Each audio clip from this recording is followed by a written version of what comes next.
Hi, it's Sarah here. This episode is a bit different from what we usually do. It is a special collaboration with Wave Strong, a foundation that has a mission to improve mental health awareness and resources within their community of Darien, Connecticut. We were so lucky that they hosted us for this live event last week, and we got to interview recent graduates of Darien High School about their lived college experiences. So they share their transition to college, the challenges they faced, and how they navigated them. So that was a really special event. Now, since it was a live event, you might hear some new sounds, such as people passing around a microphone, some little clicks here and there, and just be prepared. Sometimes the audio comes in and out, but we wanted to make sure that we got this information to our audience as quickly as we could. It's just part and parcel of doing this as a live event. If you'd prefer to watch this on YouTube, there is also a video that you can see, which we've added to our show notes. So if it starts to feel like you'd rather see some of the slides we're talking about in this presentation, please make sure to go to our YouTube channel and watch it there. We had a blast doing this and hope to do more things like this in the future. Sarah, you know I always make you go first. You ready for this? Yep. We didn't even prepare for who was going first. I just knew it was going to be me. Welcome. I know this is such a busy time of year. So just a quick introduction. I'm Dr. Sarah Olivo. I live and work in Nashville, Tennessee, but was formerly in the Rye area. So this does still feel, in a lot of ways, like my home area. And I'll let you. Sure. I'm Dr. Liz Seidler. I have a private practice in Ridgefield, Connecticut. And we'll just share a little bit how this podcast came about. And I think it kind of coincides with Wave Strong's initiatives. During COVID, Sarah and I were on a consultation team with a bunch of psychologists and realized how inundated we all were with waitlists to provide evidence-based treatment to adolescents and young adults. And I had mentioned that I wanted to do something to kind of reach a wider audience, had thought about a podcast, and Sarah texted me offline, and we both are really passionate about working with teenagers and with college students specifically. And that's where our podcast came about, a book to come, and we'll talk a little bit more about our work. But we're really grateful that we have 3 college students here today that are former Darien High School students, and we're hoping that we can talk about some of the skills that we feel like will help rising seniors kind of jumpstart their transition to college. It's not as always easy as it definitely used to be. And there are some things that we've learned along the way as clinicians that we think are useful tools. Yeah, I think a big part of Wave Strong's mission is to say it's okay to be not okay. And one of the great things about what we're going to talk about tonight is the fact that these are all skills that people can use if they are struggling.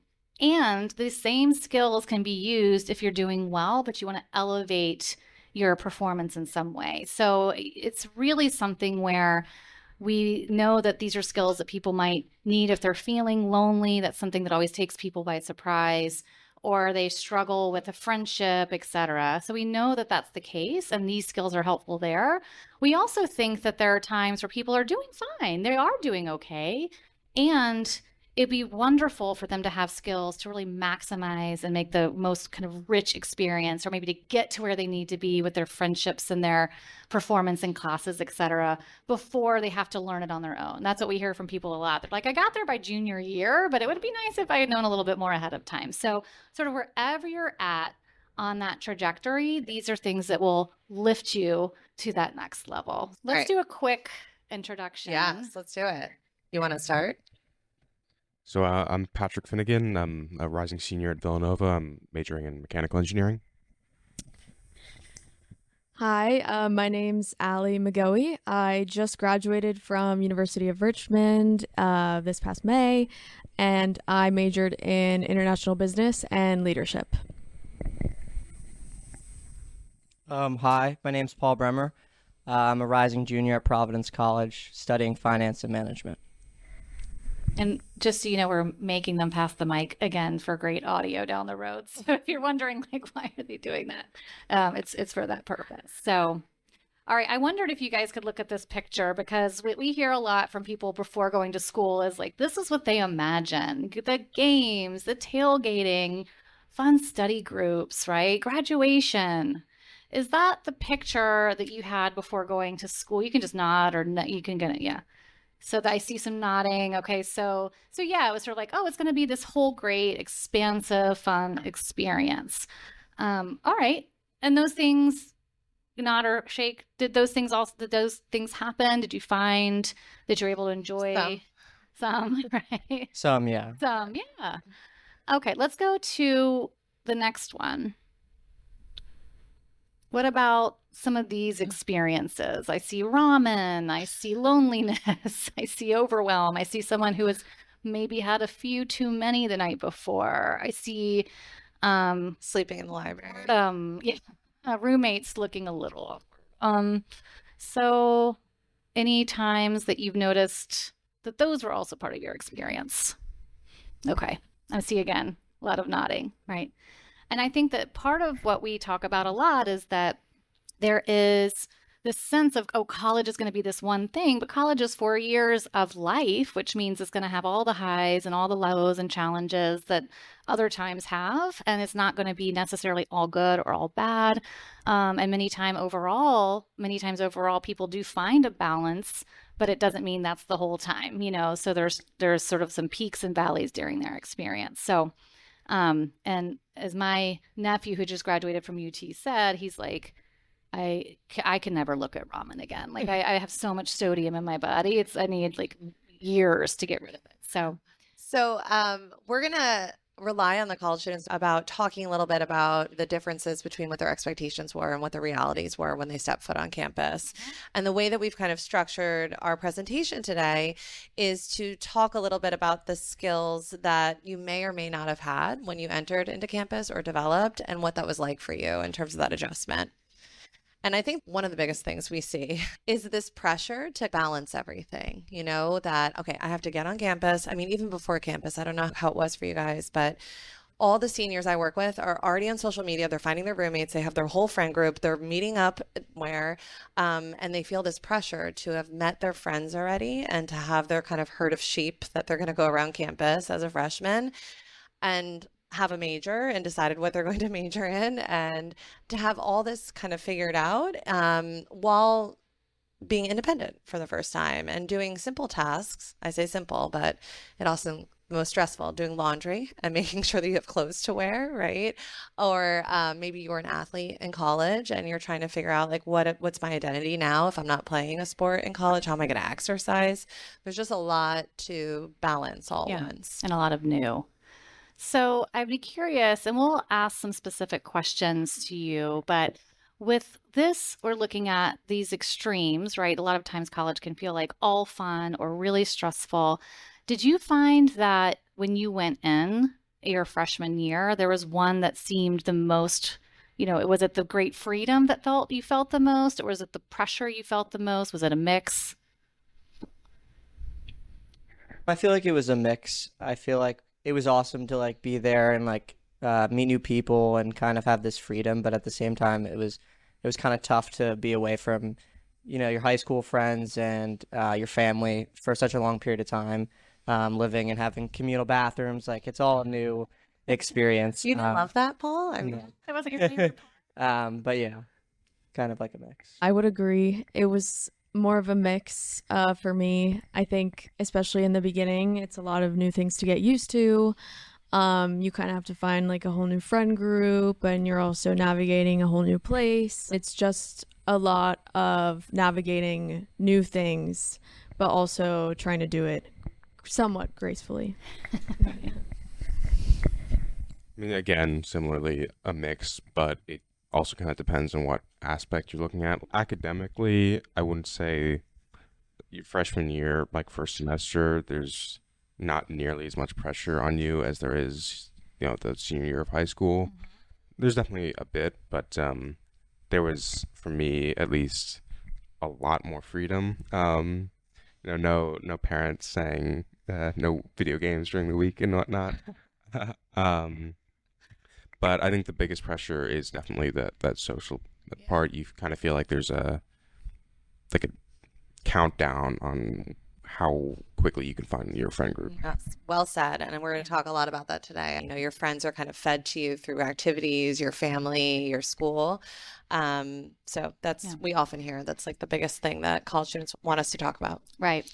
And I can imagine that's probably why they're trying to get on Facebook or not Facebook. Oh my gosh. No, what? Sarah. Oh, I'm sorry. I know it's not Facebook anymore, please. Okay. Just ignore that. Edit podcast later. So we know, and why it's so difficult. This is mostly for, the parents too. I mean, you've gone through it, so you're like, why are you telling me about the things I needed to learn? But the key changes that are happening in that 4-year period also are aligned with the age group, where they're really striving to have some independence, but yet they're still dependent somewhat on parents for various things, including most likely financially in some way, perhaps, or in just having some advice and navigating new things. Also their identity. So far they've had not one identity per se, but they've most likely grown up in a particular community and formed their worldview from that perspective or from within their home. And so this is a time for them to be exploring that more changes in responsibility. Do I know how to do my laundry? How do I create a healthy meal plan for myself? And socialization, right? That their community goes from that core being their family as part of it to really having a 4-year period where your friends are sort of your community and your family while you're there. And so I think that these are just 4 things to remember. They're balancing along with finding friends, navigating their major, etc., that this would be hard enough without that 4-year time period. So when Liz and I, after several years of doing this podcast, many, many more of those years working clinically with folks, we've realized that if we could create a simplified way of saying, here are the 5 areas where we would love to have people have skills in each category, because it is able to hold people well and give a wide net of different skills in order to manage the majority of things that are going to come your way within a typical college experience. So we're going to go through these things each. So we'll talk about realizing your values, elevating that mental fitness, acting with purpose, creating healthy relationships, and handling hard things wisely. By the way, we are going to make sure at the end that you have a tip sheet that has all these things that will give you a QR code so that you can have access to it after this, and some tip sheets with this information too. Okay, so realizing your values.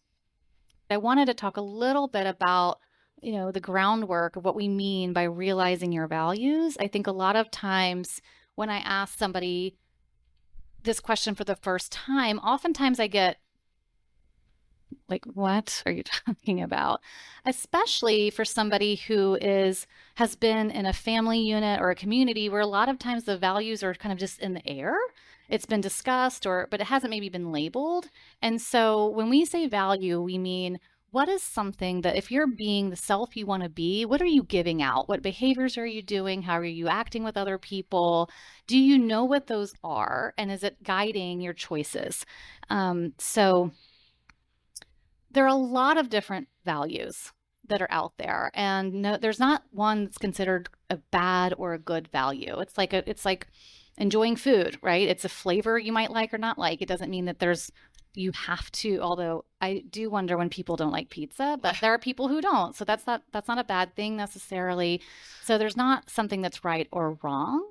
Where I think people get the most frustrated or upset is when they don't understand that there might be a conflict between values that they have, or a friend has a different value system than they do, and they take it personally because maybe that friend is not someone who values reciprocity in a friendship. They might value humor and fun. And so I think it's just something, if you are able to say to yourself, okay, I can have a lot of different values that are important to me, not good or not bad.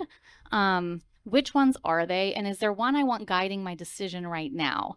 To your point, you said freshman year, there was a lot of stuff about finding connection with social groups, right? So you might make decisions about a value about connection and relationships at that point. Maybe by senior year, you're saying, I actually want a lot more of my values to be about productivity, or trying to find some motivation or a career choice. And so using my values about work study, or going outside of my comfort zone to interview for a job or get information about that. So, there are different times, and why you see a globe there, or sphere, is you need to think about your values as being on a sphere, meaning that they can't always be enacted at once. It's okay for them to shift around. And why you see caution on one side and adventure on the other is because those are values that can be really important, and it's hard to have those being enacted at the same time.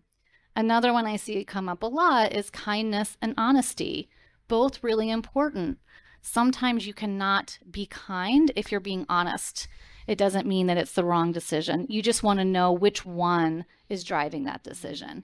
And to be okay with sometimes knowing, oh, this is a values conflict. This is why I can't make a decision, is because I keep on trying to figure out which one is right. And if you know the value that you want guiding your choice, it can be helpful in getting you out of that rumination phase. And the one other thing that I think is really important with values is knowing the difference between what a value is and what a should is, or a rule you've been given. So a lot of times people will say to me, I feel like I should have this value, or, a lot of people have worked with, I feel like I should put kindness on there. I'm like, okay, well, we can talk about that being a should. And there are probably reasons why that was given to you. We've talked to some college students who said, hey, I was with my family, it was all about kindness and all about being kind to others. And I realized in college, when I was meeting so many new people, I was burnt out. And so over time, I learned that I could also be kind to myself, and I could balance that. And by being kind to everyone else, I was holding myself back from taking care of myself. And so she learned that over time on her own. So pay attention to shoulds. One of the things we wanted to bring up is this idea of I should go to college right after high school, right? Sometimes there's a pressure there, and the decision is guided by that pressure, those assumptions, as opposed to an actual feeling of readiness. Or sometimes people feel like, oh, I'm not ready for college. I should take a gap year because I'm not really ready. And it's based more on anxiety than it is a value. When we talk about values, pay attention to the kind of should. Oh, yeah, I should be doing that. All right, so I'm going to stop now, and we'll go to you guys. What did or didn't change about your values when you left for college? Another way of thinking about this, were your values tested? I would say definitely. I think college or university is a really good time kind of to put to test what you're made of, or what you believe. I know for me personally, some of my values were strengthened a lot during university, ones that I had already developed in high school and with my family. I really kind of saw them take full form in university. And then other ones stayed the same. To be honest, I hadn't put much thought or reflection into like what exactly my values were, or put, like you said, or named them. So I think university is a really good space for you to have that sort of reflection and find out what exactly your values are. As you were talking, like something came to mind from one of the first days I got to school, where my values were kind of tested, but also almost reaffirmed. It was one of the first nights of orientation. It was really only freshmen and seniors on campus and some of the upperclassmen, and everyone was going out. And I was in a triple, and one of my roommates had really bad social anxiety, and so everyone was going out. Everyone was getting ready to go out, and they were like, "Yo, come," like whatever. And he didn't want to go, and I kind of sat there, and I just was like, "Well, I don't want him to be alone on one of his first nights of college while everyone's out." And so I ended up staying in. We watched a movie and just hung out. So I feel like the kindness part of me was tested there to be like, are you gonna stay or are you gonna leave and leave this kid alone for the night? And so I feel like that also balanced with like, not only freshman year but this past year, like you don't really feel that, you don't have to feel that pressure of like you need to go out. Like you can kind of just stay in. You don't have to, be partying all the time. Sometimes it's nice to just hang out with your friends and watch a movie or watch sports games. So I feel like they were tested, but I feel like you kind of start to learn your values over time, and you kind of realize that, but it definitely does take time. Right. Kind of in a similar vein, but for me, Villanova had a lot of the similar values that and the people who go to Villanova had a lot of similar values that I did to begin with. So I wouldn't say that my values were tested so much as they were identified, I suppose. Like I was actually finally able to put, you know, names to them, and I'd say the priority of values, I think, changed a little bit over time. You know, family or friends, my own like freedom. I think that stuff definitely changed, but the values themselves, I'd say, were more identified than tested. Yeah. Okay. And so we won't go too far into that. Again, all of the things that we are talking about, there's more on our podcast that we flesh this out. So if you're feeling like, okay, what next? We will make sure that if you want to go further, you can with any of these topics. But I think that you've brought up a particularly good point, which is sometimes when you're enacting your values, it's really hard. And it feels like, I would say there's a difference between the kind of pain and frustration of stuckness or should acting, right? And the kind of feeling where you're like, this is hard, but right. It's hard sometimes either way. But when you're typically acting on your values, it feels like the kind of growth hard that makes you grow. All right. Okay. So next is. All right, we're going to talk about elevating your mental fitness. I talk about this a lot in my practice. I'm always talking about like what are things we can do to kind of build our emotional reserve. We know college is stressful, and if we can find ways to buffer against anxiety and depression. You know, we didn't really talk about the statistics. I think everyone is pretty aware that the rates of mental illness on college campuses is rising and resources are really low. And my hope is when I go through some of these skills, which is to feel empowered, that there really are, you know, behavioral cognitive skills that you can practice that have been shown to build this emotional resiliency. Now, the problem is this triangle that exists right here, this S triangle. So how do we balance sleep, studying, and socializing? So any guesses? I mean, maybe on my college students, which one tends to be sacrificed? Sleep. Is that what we heard? Yes, it is. Yeah, that was a pretty quick answer. Right. You know, college students seem to like think they can just like hoard hours of sleep like a squirrel with acorns. You know, they're like, oh, it's fine. I didn't sleep for these 2 nights, but I got 5 the next night. And sleep really doesn't work that way, right? But I completely understand that a lot of things are competing for your attention. And it's compelling to go out with friends, watch a movie, go watch a basketball game, and your grades really matter to you, right? So hopefully sleep is not the thing that you're always sacrificing, and we can talk a little bit about how to achieve a little bit of balance there. So let's hear about some struggles with the S triangle: sleep, studying, and socializing. Or any cures to the triangle?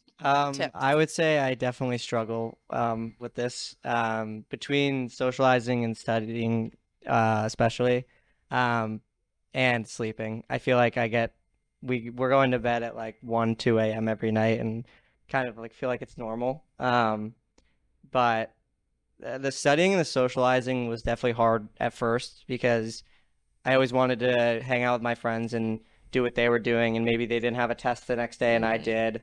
So kind of finding that balance over the past 2 years has been hard but good, and you can kind of, you know, balance the two together. Go in a study room with 3 of your friends and you're together, you know, you're studying, you know, go get food in the middle of it or whatever, but you have that social aspect but you're still focusing on your studying. But there's other times where maybe I wanted to watch a movie or maybe I wanted to go out and it's sacrificed by studying. And then I realized the next day that I probably should have studied a little bit more, spent more time on my academics. But I feel like over time you really find a balance. It's definitely hard at first, but you kind of learn, and everyone around you is learning too. And you'll notice like your friends will start to realize that they kind of have to like get it together too. So especially as academics get a lot harder, yeah, just takes time to find that balance.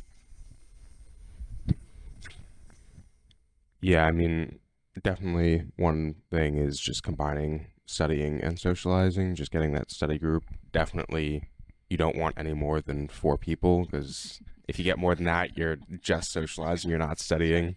Um, but it also really just depends on where your priorities are, because if you're trying to get straight A's, then depending, I'm not going to say more difficult, but more time consuming majors, like there were some semesters I'd have 18, 19 credits, and some semesters I'd have 14, and someone else I would know would have 18 credits.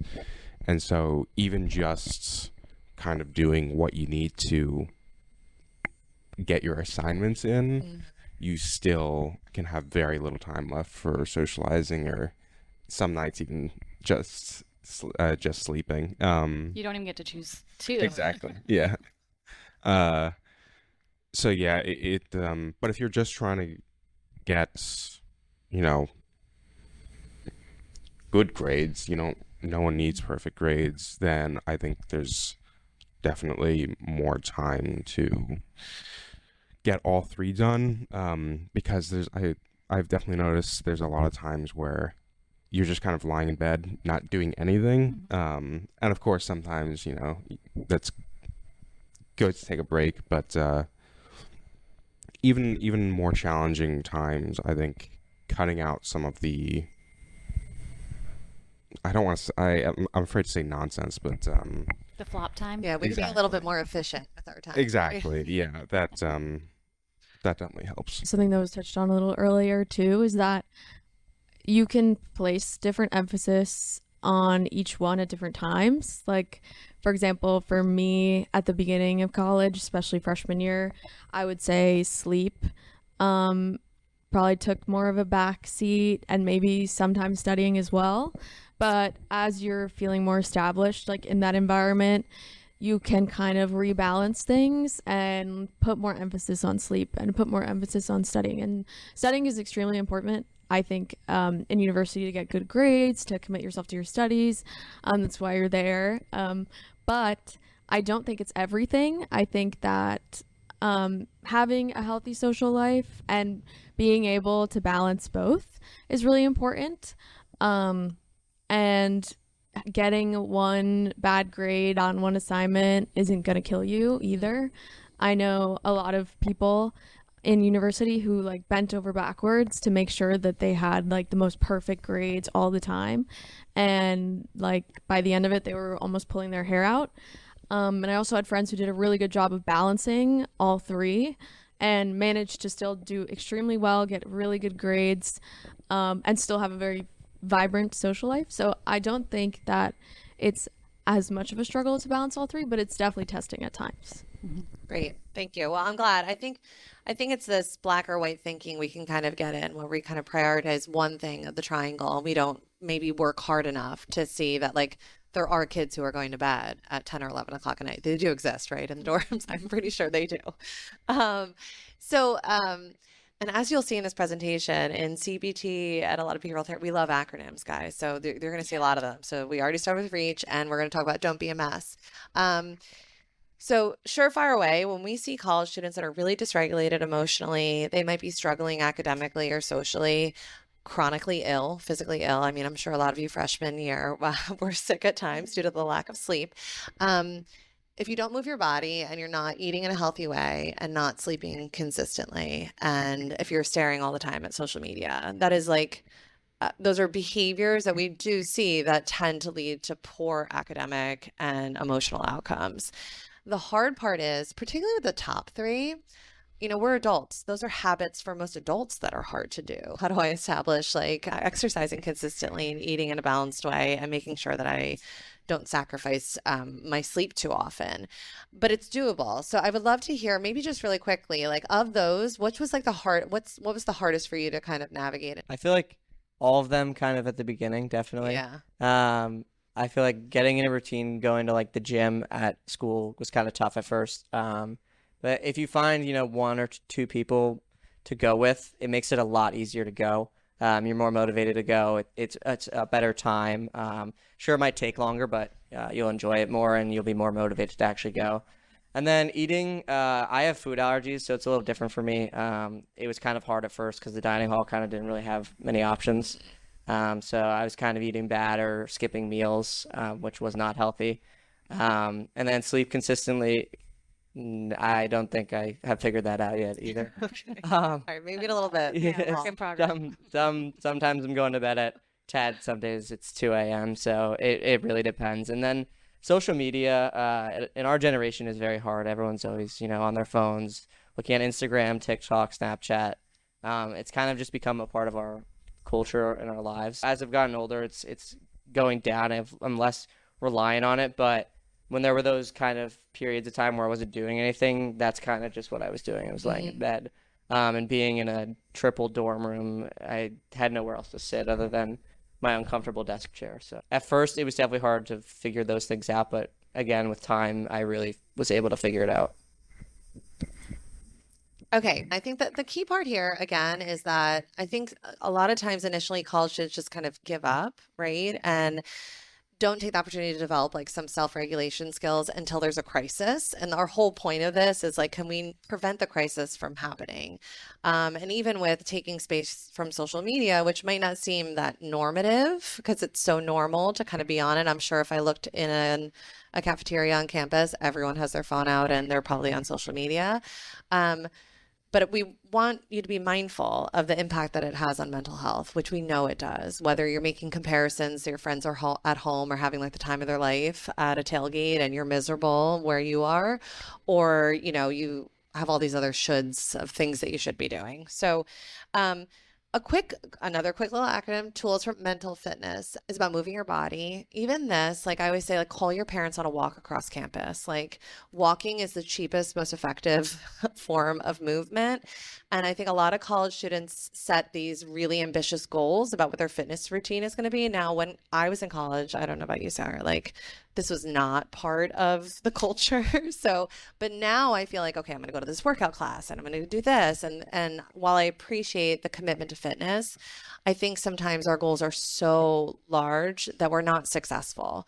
So whether it means that you're going to do like a quick yoga video or if it's a walk, And I will say, sorry to interrupt, because I Yeah. know we just have more to get through, but I was Yeah. thinking that, again, this is one that we'll give you access to, but none of this, by the way, Liz and I do not think that we're like, guys, we're going to blow your mind tonight.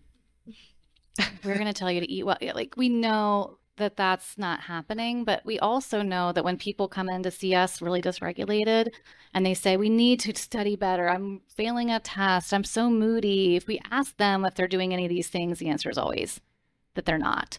Right. And so it's really just a way of saying, hey, if you're not taking care of your physical health, we can't help you as much as if you are taking care of it. That's always going to be the first step. So I think it's not to say like, let's blow your mind tonight with this information. This is pretty well known. No one is surprised by this, but it's also a matter of needing to understand that it is going to have to happen if you want to stay in a steady emotional state. Right.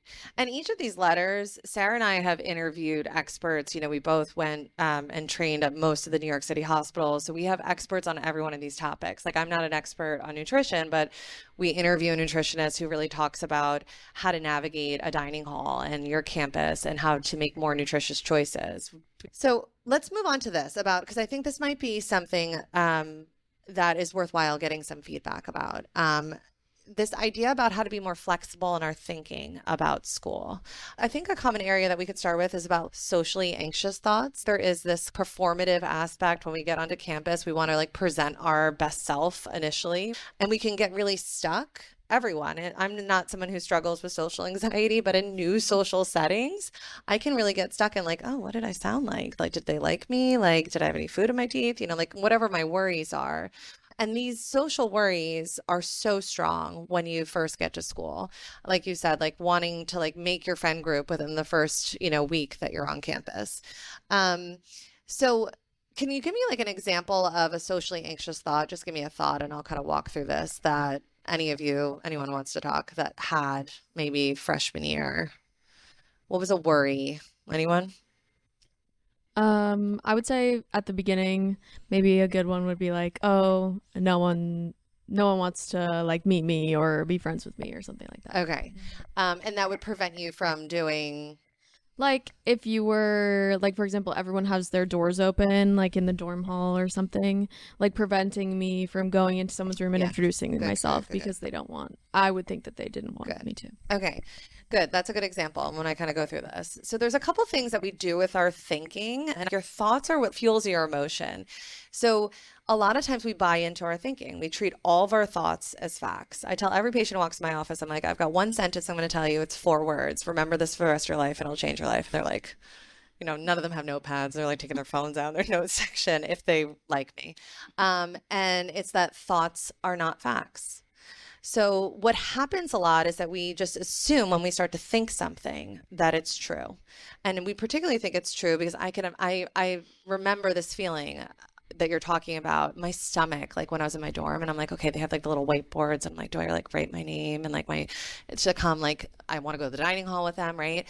So when my stomach is really tense like that and I'm having the thought that nobody's going to like me, my brain's going to believe that that thought is true, right? Because my body's having this reaction. If I can kind of take some space from my thoughts and accept that it's just a thought. We all have random thoughts. I'm sure if I asked all of you a random thought that you had today that was like bizarre and unusual, you'd give me one, right? But you kind of let that go, like, a cloud in the sky, and you didn't really pay attention to it. I think it's really important when you walk onto campus that you recognize you're going to have more worry thoughts about whether or not you picked the right major, whether or not you picked the right school, whether or not, your friends from home still like you, whether or not you're going to make any friends, right? And our goal is, how do we kind of create some space from our thoughts and see that they're really just thoughts, and that we don't have to believe every single thought that pumps through our mind. And lastly, this last step is about just being skeptical about the authenticity of our thoughts, right? The one that college students make the most, I would say, this mistake is something called mind reading. So they'll come to me and they'll be like, "Oh, I just know Jill's like so mad at me, so mad at me." And I'm like, why is she mad at you? Liz, her face when she walked by me, she didn't say hi, and you should have seen her face. She was definitely mad at me. There are a million reasons why Jill could have made a face or why she didn't. And then I detect things a little bit more. Oh, you were in a crowded hallway. There were a lot of people, right? How loud were you? Are you sure Jill heard you, right? Jill's really stressed out. She's going through a hard time. So I think you get the gist that a lot of times we need to take a step back and really examine our thoughts with a little bit more logical reasoning and not use emotional reasoning. And so we've talked a little bit about being rigid and flexible. I think the gist is you want to be a lot more flexible in terms of how you approach a lot of the worries that you're going to have when you get onto campus. Yeah. All right. Acting with purpose. All right, so this is going to come back to those values a little bit, because what ends up happening is once you've identified your values, and by the way, raise your hand if you act on your values 100% of the time. I mean, I'm like, I'm not going to act on that value today. Like I know I'm like, I'm going to yell at my kids right now. So this is not to say we all do this. We all need to take a break from it. And there are times where we can look and say, am I acting in a way that is ultimately also paying attention to my long-term goals? If I was screaming at my friends or loved ones every single time I got upset, that might be different, right? I wouldn't be acting on my values then. But if occasionally I'm just like, okay, that's fine. We don't need to always walk around and, acting so perfectly. So the idea behind acting with purpose is to say, once you've labeled those values and you know what they are, and you've decided to have a little flop time, right? That might be a good thing because you need to do some self-care. You need a break, and that's okay. That's acting on the value of self-care and kind of re-energizing yourself. However, you've said there are a lot of times when the flop time isn't so productive and it could be a little bit more efficient. And maybe I'm just engaging in some procrastination. So that would not be something that acts on your goals. So this is an area where we think once you know those goals, think about what are my long-term values? What are the things I want to get out of this?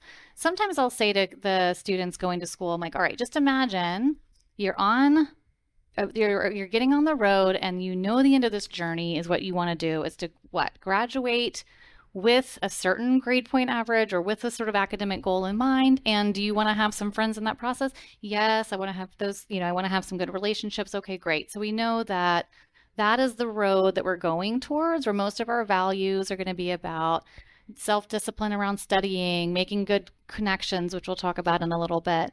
And I'm going to say, and sometimes we're going to decide when to go off the road, right? Like, when is it okay to take an exit from that? Because we do not expect for that to be happening all the time. And so, but if you know you're taking the exit and you're like, I want to take the exit, all right, and then I can get back on the road at some point, then that's fine. So this is a way for saying, okay, what are my goals? What are my behaviors? And then if you do a little exercise sometimes, like I'll say, okay, let's look at academics, let's look at socializing, let's look at your physical health, etc. And we'll say, how close are you to acting on these goals? Are you hitting the bullseye? How far away are you? And then we just talk about what are some ways to get you back on track? Or maybe this one's okay to take a back seat for now because we can focus on another area. But at least you're doing it with awareness. And so we just wanted to give you that option. So for you guys, not to put you on the spot, but were there times when you acted against your values? And again, that's okay, and we all do it. And then did you realize it at the time or later? Any thoughts? I mean, I'd say definitely. The most common occurrence is when I'm actively laying in bed looking at my phone, knowing that I should be doing an assignment, and continuing to lay in my bed. But also deliberately not responding to emails and the like. Kind of afraid to get a response, I suppose. Yeah. Good examples. Yep. I would say similarly, sitting in bed, scrolling on TikTok or something, and I know I should be studying, or I know I need to finish this homework assignment, and then it's late, and I'm like, shoot, I have to do this right now. Like, as I know I'm not waking up in the morning to do it if it's due in the morning. So, definitely that acted against my values, and same with like socializing with my roommates, having a common space. This year we had a living room, and we'd all just be hanging out, and I knew I had stuff to do, but again, I just prioritized kind of the social aspect over that, and I don't think I realized it in the moment, but then once I started to do my work, I was like, okay, I probably shouldn't have saved it to this point, but Yeah. Yeah, I would say procrastination's a good one, especially with social media. You can kind of fall into like this never-ending cycle of like, oh, just 20 more minutes, and 20 more minutes go by, and you're like, well, 10 more minutes won't hurt. And then it's like 3 hours later and you haven't really done anything. So that's a big one. And then I think a good one too, for me personally, is sometimes it can be hard in social circles to always kind of be the person you want to be. Like there can be pressure to act a certain way, or to like talk about people a certain way, or yeah, just in general, like have this general consensus when you're in a social group. So I'd say sometimes I struggled with kind of standing my ground and leading a conversation, or interjecting in a conversation the way I would have wanted to, Yeah. out of fear. Those are all great examples. Great examples. And very common. I think that the big, if you said thoughts are not facts, the big takeaway here is that sometimes you have to do motivated. You can't feel motivated. And so a big part of this skill set is how do you start to use actions to help you feel motivated, for instance? How do you act in a brave way socially to help you actually feel more confident socially? That a lot of times people wait to have the right thought or the right situation. But what we know to be true is there are a lot of times where actions can start that process. But shockingly, we use procrastination as our example here, to say that a lot of times you all describe various things that were pulling at you. So just the actual dopamine hits of social media, or the kind of the brain fry that's allowed. It's sort of cuts out some of the noise, which can feel really relaxing in a stressful world. So we get it. Emotions, anxiety, social anxiety, a willingness, a wish to connect to friends. I mean, these are all understandable reasons, but pulling at you. And so, for instance, with procrastination, we know that oftentimes what happens is there's an anxiety trigger. Okay. And then the question is, I think I might fail. Another thought might be like, oh my gosh, this is going to be so atrocious. It's more dread. Or I don't know where to get started. There's a lot of different thoughts that might lead to this. And then you start to feel that maybe the pit in your stomach, or you feel a little flushed, or the tightness in your chest, right? So your body and brain are starting to say, ooh, heads up, this isn't a good situation. And so what do? You avoid. So when we feel anxious, or we feel a sense of dread, those are emotions that lead us to kind of pull back, avoid, or escape situations that make us feel that way. So procrastination is primarily an emotion regulation technique for managing dread and anxiety. And so what happens when you procrastinate is anxiety actually does lower in the moment. So unfortunately, you have way too many ways to feel fine about procrastination because our attention can go elsewhere. We've got those great friends to hang out with. But once you're done with that and that runs out, what do you know? The only thing that's going to happen is you're going to feel that anxiety again. And so it's just like this roller coaster. And if we had more time, what I would do is show you the opposite to be true, that this cycle can work backwards, where if you say to yourself, I'm only going to study, but I'm going to study honestly for 5 minutes, where do you think you're going to be more likely to actually feel motivated to study? Is it while you're looking on your phone in your comfy bed? Or is it after 5 minutes of just opening up a book? Right. It's after doing the action, then you actually can start to feel motivated. And so it's a hard sell, but it's also one of the more effective ways to change your emotions and your thoughts is to practice behaviors that are purposeful for you. Right. All right. Okay. Two more letters. Okay. Creating healthy relationships. So we've already talked a lot about relationships. I think there's like 2 things that I would like to talk to about this. So Sarah and I talk about this concept of a friendship matrix, and oftentimes what I'll hear from college students is that they have either have a friend group and they're like not very happy with their friend group. And usually it's because there's something in this matrix that's kind of missing, right? They have takers, the friends that are constantly asking, I'll hear about this, like, my mom's going to be so mad at me. Like, I paid for dinner again last night for everyone, right? Like they have the friends that are just like taking from them, asking of things, right? Not really giving anything to the relationship. Or they have the friends that are really fun, but they don't feel really emotionally connected to them. They're like, ugh, I miss my home friends. Like, I just feel like if I'm having a bad day, I can't really talk to them about that. What we tend to see is that people just out of fear hold on to the friends that they kind of make initially, right? And really struggle with looking for people within this matrix that might fit a little bit more of the areas that are missing, and that it's okay to have some friends that are fun to go out with, right? But you might need to work harder on finding, let's say, what we would call an anchor friend, somebody that's really reliable and dependable and that would be there for you when you're having a hard time or a family member's ill or something like that. And then in the same vein, I know a lot of people that like have some of those friends, but maybe they're like the quiet, dependable friends, but they don't have any friends till they like want to go out. And maybe sometimes they want to go out and just have like an adventure friend, a friend that they just want to hang out with. So, what I think is important is to evaluate your friendships.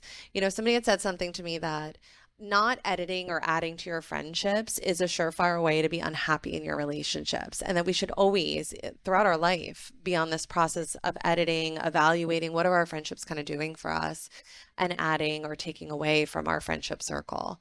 I think we've spoken a little bit about some of the social stuff. I wanted to talk really quickly about that. There are some relationships that are not just peers in college. And I think this is, and I'd love to hear your thoughts about this, a neglected area. And I see this a lot with seniors that I work with, that they've gone 4 years and they don't have a single relationship with a professor or a mentor or someone on campus. In high school, that you got your college counselor and you have this familiar face with someone, but depending on your university and how large it is, you can be pretty invisible on a college campus for a period of time. And for some reason, and as someone who's taught before, professors are really scary for a lot of students. And they're not used to, I think, like going to office hours, reaching out for help, sending emails. Any thoughts about navigating relationships that are not just your peer relationships on campus? I mean, yeah, so I think I got two examples specifically. One is more like as a professional, and one's more friendly, personal. I've got one professor who, because obviously now you have the brand new professors are all of the later millennial generation. So I have a professor who I had this year who has, Halo, a big video game. He's got a Halo helmet in his office, and we talk about that stuff. And so even when you don't have, I guess, peer like connection like at that moment, it is nice to have that, especially because they can then also help with your schoolwork, and then having a professional connection. A professor who I'm going to be doing my master's thesis research with, that also helps in terms of just navigating what like your next steps, your future, and that I think they both kind of act almost as anchors in their own right to help ease a lot of that underlying anxiety. I would say one of my biggest regrets when it comes to things that I didn't take advantage of while I was at university is definitely not going to office hours enough for professors. Something about it just always kind of scared me. Not even that it was scary to talk to professors, just that I had no idea what I was going to say going into it. And I kind of felt like, well, if I have no real questions, like why should I go and talk to my professors and take up their time? So I would say my biggest piece of advice is, even if you don't have something that you're struggling with, definitely go to office hours at least once. And professors are usually more than happy to talk to you, regardless, and it can be good to build up that rapport. And the times that I did ask for help or reached out, they were more than receptive. So really the help is there if you ask for it. Just getting over the hurdle of figuring out how to ask can be a little tough. So when I did do it, what helped me the most was kind of coming in with a plan of what I was going to say. But yeah, I wish I had taken more advantage of that resource. Yeah, I feel like in a professional relationship, it's a lot harder, especially it really depends on the professor. I mean, you can go to class and your professor seems awesome, they seem fun. Like I had a statistics teacher this year, and he was awesome, funny guy. The class ended up only being guys. It was like 25 of us. He loved the joke, and it was a great time. But then there's classes where the teacher is really difficult. Maybe the homework's hard, the tests are hard, and it makes it harder. It's kind of like a barrier because you don't want to make a relationship with them if they're already making your life hard enough. You're like, hey, I don't want to go see you if I already don't like going to your class. So I feel like it's really dependent on who the professor is, but also that they leave an impact on you. This year, I had to apply for study abroad for next year. And I had to get two teacher recommendations. And this is where I kind of thought about this, like, hey, what two teachers can I even ask? Right. Which ones would even accept it or, want to help me out? And so just thinking back to it, my accounting teacher freshman year, I had him for both semesters.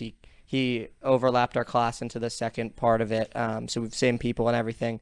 And he was awesome. I went to his office hours, really nice guy. And so I reached out to him, and I said, hey, I would love if you would fill this out for me. And like they sent him an email link.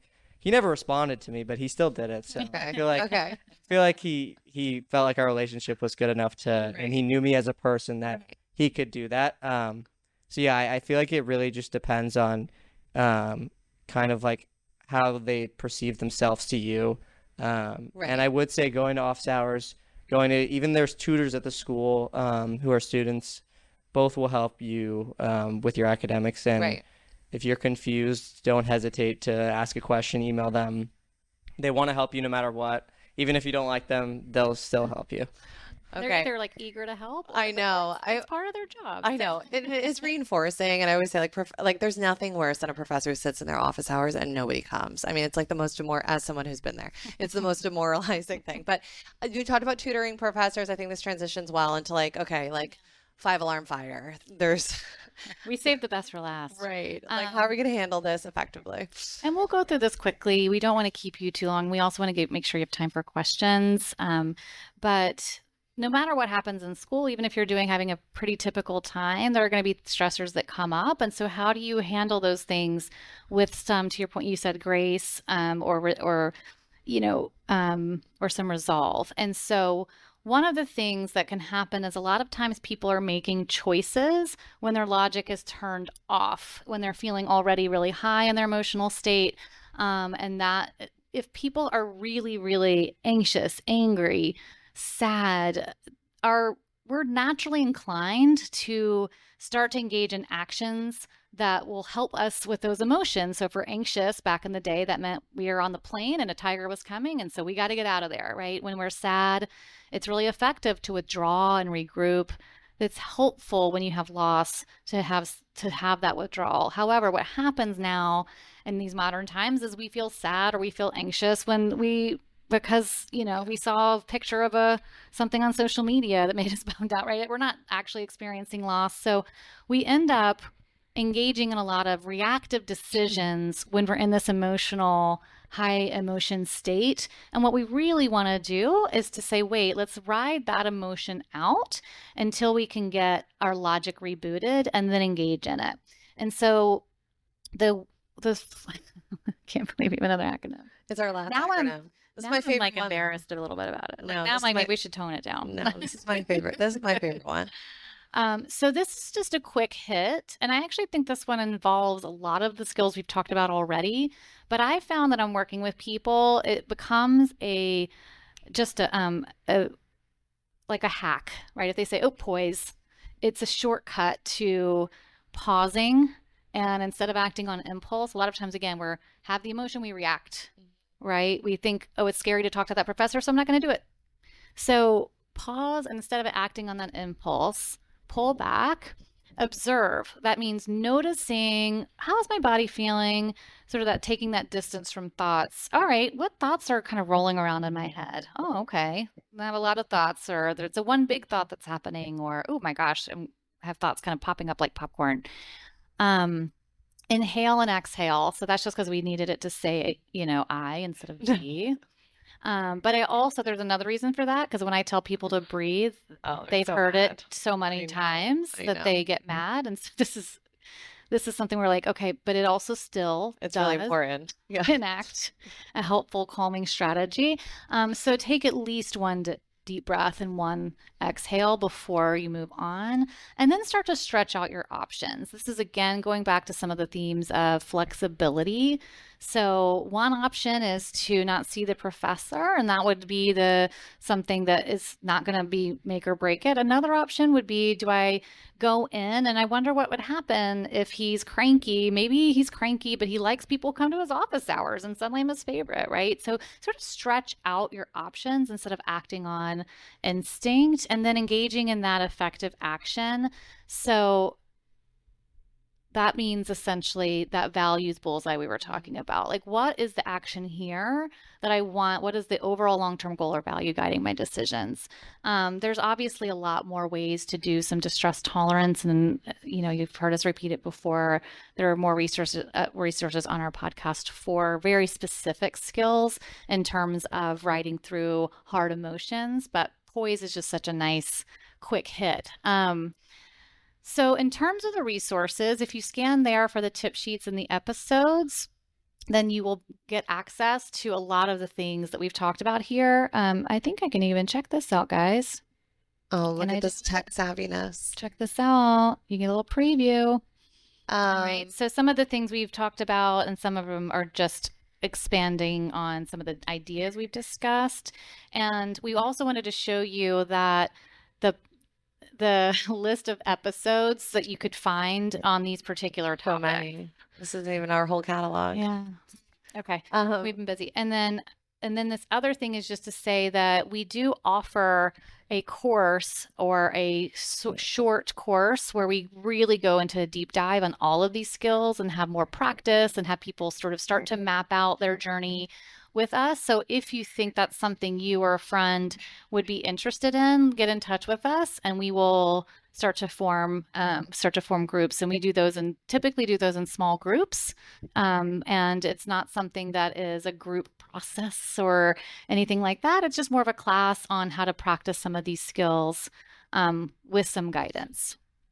Well, thank you guys for being here. I think, part of Wave Strong's mission and definitely our podcast is to make mental health a part of everyday conversation. And Yeah. we appreciate y'all. Thanks. Thank you to our guests for sharing their stories and their advice. This podcast is for college students, and we want input by college students, so please reach out by text, email, or voice memo to collegesfinepodcast@gmail.com or 929-500-2231. Tell us your story, give us tips on topics you'd like to hear, or give us feedback about an episode. Follow us on TikTok and Instagram at Colleges Fine Podcast for episode announcements and resources. And last but not least, if you enjoyed today's episode, please subscribe to the podcast. Every hit of that plus button helps us keep going.